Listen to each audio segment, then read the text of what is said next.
Assalamualaikum class. So we are discussing chapter number 6, work and energy. And today our topic of discussion is renewable energy resources. यानी कि energy को हम किस तरह renew कर सकते हैं, कौन से ऐसे सोर्सेज हैं जिससे हम एनर्जी दोबारा से जो है वो यूज़ की हुई एनर्जी को दोबारा से रीन्यू कर सकते हैं.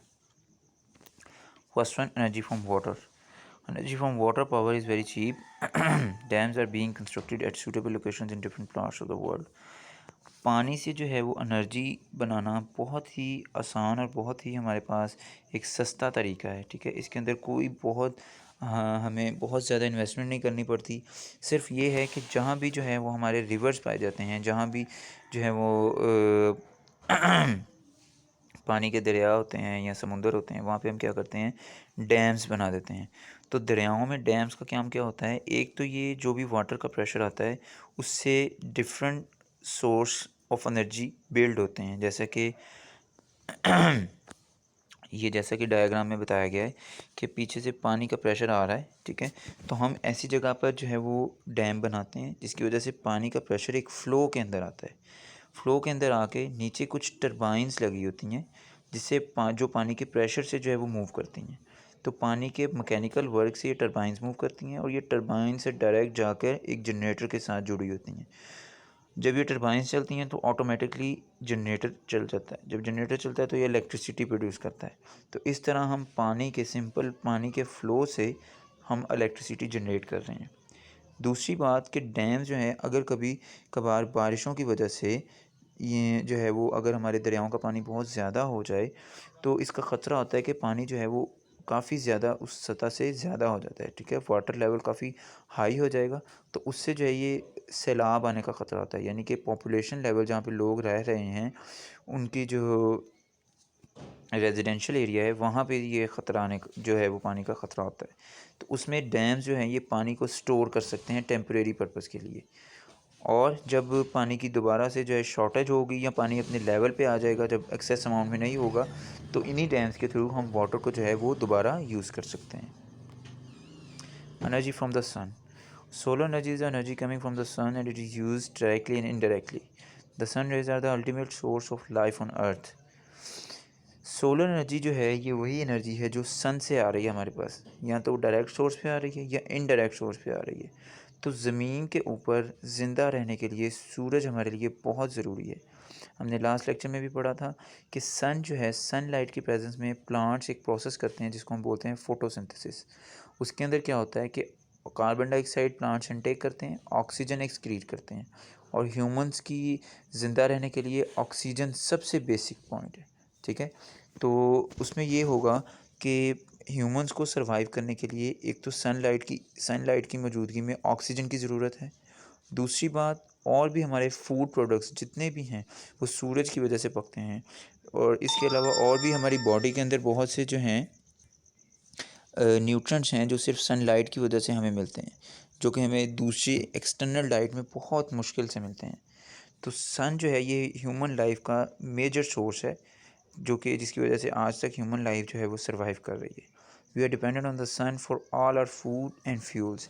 जैसा कि इसके डायग्राम में बताया गया है कि सूरज की रोशनी है वो एक सोलर पैनल के ऊपर पड़ रही है. ये एक सोलर प्लेट होती है जो कि सन की एनर्जी को इलेक्ट्रिसिटी के अंदर कन्वर्ट कर देती है. ठीक है, ये प्लेट्स होती हैं जो कि हम घरों के ऊपर भी लगा सकते हैं और हम अपने जहाँ भी सूरज की रोशनी जो है वो मैक्सिमम होती है उसमें क्या होता है, इनके दरमियान में छोटे छोटे सोलर सेल्स होते हैं और उनका इसी फंक्शन के थ्रू उनको बनाया गया है कि जो भी सूरज की एनर्जी है उसको इलेक्ट्रिकल एनर्जी में कन्वर्ट कर दे. तो सन जो है इस तरह से हमारे पास जो एनर्जी है सोलर एनर्जी वो हमारे लिए बहुत बेनिफिशियल साबित होती है. Next one, solar house heating. The use of solar energy is not new. However, its use in houses and offices as well as for commercial industrial purposes is quite recent. Solar energy नई नहीं है हमारे लिए. Solar energy जो सूरज से है वो हम बहुत देर से एनर्जी यूज़ करते आ रहे हैं, लेकिन इसके डिफरेंट यूजेस हैं जो हम मॉडर्न लाइफ में यूज़ कर रहे हैं. जैसे कि हमारी बहुत सारी इंडस्ट्रीज़ जो हैं वो सोलर एनर्जी के थ्रू रन हो रही हैं. हम अपने ऑफिस की काफ़ी इलेक्ट्रिसिटी सोलर एनर्जी से बिल्ड कर रहे हैं. इसके अलावा हम अपने घरों के बहुत से ऐसे काम हैं जो हम एनर्जी से रिलेटेड डिवाइसेस हैं जो हम सोलर पैनल से सोलर एनर्जी को यूज़ करके जो है वो अपने काम जो है डेली रूटीन के कर रहे हैं। Complete solar house heating systems are successfully used in areas with minimum amount of sunshine in winter. Complete solar house heating systems हैं जो कि अगर मिनिमम अमाउंट भी है हमारे पास सनलाइट की, तो उसको भी यूज़ करते हुए ये एनर्जी को आगे जो है वो प्रोड्यूस करते हैं। यहाँ पर हमारे पास एक सोलर हाउस हीटिंग सिस्टम दिखाया गया है, उसके अंदर जो है ये प्रॉपर लेबल की गई डायग्राम है।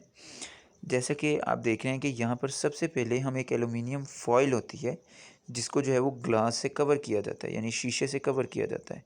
एलुमिनियम फॉयल में क्या होता है, हम ये हाउस के ऊपर मोस्टली जो है ये फॉइल्स प्लेस कर देते हैं। उसमें क्या होता है कि जो हमारे वाटर पाइप्स होते हैं, हम एक पंप के थ्रू हमारा जो कोल्ड वाटर होता है हम इस फॉयल के थ्रू गुजारते हैं। जब फॉयल के थ्रू गुजारते हैं तो चूँकि इसके ऊपर सूरज की रोशनी पड़ रही होती है और इसका फंक्शन भी यही है कि इसके अंदर से जो भी वाटर गुजरेगा ये उसको गर्म कर देगी। तो हम कोल्ड वाटर इधर से इनपुट सोर्स देते हैं, हमारे पास हॉट वाटर इधर प्रोड्यूस हो जाता है। तो इसको हम क्या करते हैं, हम या तो इसको इसके दो पर्पसेस है। एक तो हम हॉट वाटर यहाँ पे अपनी नीड के लिए यूज़ कर सकते हैं विंटर के अंदर, या किसी और पर्पज़ के लिए इंडस्ट्रीज़ के अंदर भी हम यूज़ कर सकते हैं हॉट वाटर। दूसरा इसका पर्पज़ ये है कि अगर हमें हॉट वाटर नहीं भी चाहिए तो हॉट वाटर के साथ साथ यहाँ पर हम कुछ चिलर्स की मदद से इस हॉट वाटर को दोबारा से ठंडा कर लेते हैं और पंप के थ्रू फिर यही वाटर जो है इन प्लेट्स के थ्रू गुजरता है।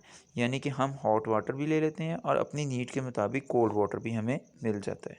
तो ये एक पूरा जो है ये सोलर हाउसिंग सिस्टम है जो कि घरों के अंदर भी यूज़ हो रहा है, एज कह लें कि नेचुरल गीज़र्स के तौर पे, और इंडस्ट्रीज़ के अंदर भी यूज़ हो रहा है बहुत बड़े स्केल के ऊपर। तो आज जो है वो हमने 3 एनर्जी सोर्सेज जो हैं वो डिस्कस किए हैं। इससे फर्दर जो है वो हम नेक्स्ट यहीं से जो है वो कंटिन्यू करेंगे। Thank you so much.